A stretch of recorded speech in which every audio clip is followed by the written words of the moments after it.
Hello, ito ginagawa ko. Tromba mo yan ng Mercedes. Yan. Ito yung tromba. Ayan.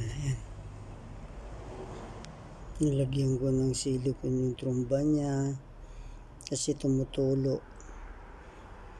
Kaya nasira yung makina. Nag-overheat siya dahil dito sa tubig. Kasama pala sa radiator yung tromba mo yan niya dito. Kaya nag-overheat yan. Binaba na yung makina. Yan. Nilpak na namin. Oo. Ayan. Mercedes-Benz na ayan. Lumang modelo na siya pero tibay. Hello, hi, hello. Hello.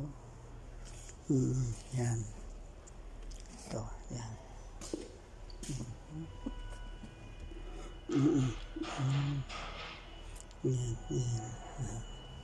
Yan. Nilagyan ko ng silicone yung tromba-moya niya kasi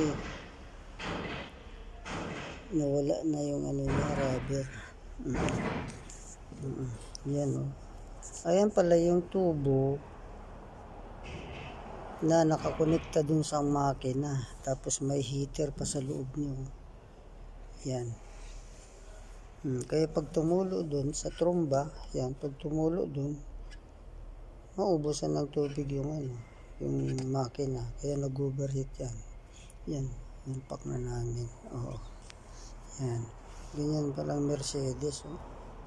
Kaya ginawa ko, ayun, nilagyan ko ng epoxy sa silicone para hindi tumulo.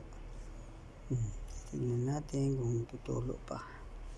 Yan, hindi ko pa nilagyan ng tubig kasi patitigasin ko pa yung silicone saka yung epoxy na nilagay ko. Ayun ko kung uobra na. Yan. Salamat. Thank you. Salamat. Bye-bye. Salamat sa inyo. Subscribe lang kayo sa channel ko. Okay?